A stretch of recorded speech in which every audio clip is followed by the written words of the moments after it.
यह कहानी एक ऐसे युवक और युवती की है जो 3 दिन और 3 रातों तक समुद्र में बहते रहे। युवक की हालत बेहद खराब हो चुकी थी। भूख और प्यास से वह पागल होने लगा था। अचानक उसकी नजर उस महिला की गोद में सो रहे बच्चे पर पड़ी और उसके मन में एक खतरनाक विचार आया। जब वह उस ओर बढ़ा, महिला ने तुरंत लकड़ी की छड़ी से उसके पीठ पर वार कर दिया। लगातार प्रहार करते हुए जब तक वह अधमरा न हो गया तब तक महिला नहीं रुकी। वह वहीं जमीन पर बैठ गई, लेकिन जानती थी कि अगर वह जीवित रहा तो भविष्य में और बड़ी मुसीबत बन सकता है। अंत में उसने उसे समुद्र में धकेल दिया। जब यह सब हो गया और महिला ने राहत की सांस ली, तभी उसकी नजर दूर एक द्वीप पर पड़ी। उसे अपनी आंखों पर यकीन नहीं हुआ। क्या यह मृग तृष्णा है या असली द्वीप? वह अपनी छोटी नाव को धीरे धीरे उस दिशा में ले जाने लगी। जब उसके पैर उस धरती पर पड़े तब जाकर उसे यकीन हुआ कि यह सपना नहीं है। 3 दिन की समुद्री यातना ने उसकी मानसिक स्थिति को तोड़ दिया था, लेकिन अब वह दृढ़ हो चुकी थी। द्वीप पर पहुंचते ही उसने सबसे पहले बच्चे के लिए एक शेल्टर बनाया और एक तेज पत्थर की मदद से फलों को काटकर पानी निकालकर बच्चे को पिलाया। यह द्वीप न केवल सुंदर था बल्कि जीवनदायिनी भी। यहाँ ताजे फल, पानी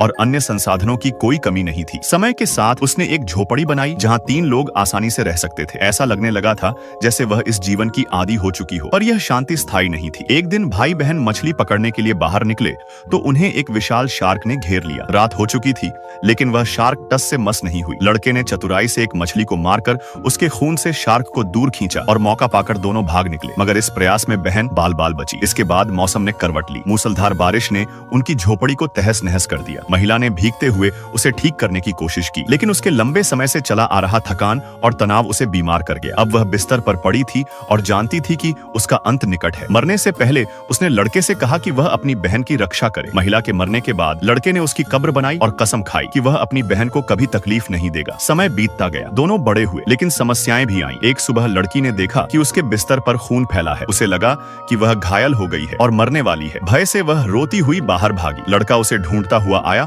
और जानना चाहा कि क्या हुआ। पर जब उसने चोट देखने की बात कही तो लड़की शर्म और डर के कारण इनकार कर गई। लड़का नाराज हो गया। उसे लगा कि अब वह उस पर भरोसा नहीं करती। क्रोधित लड़का द्वीप के गहरे हिस्से में चला गया।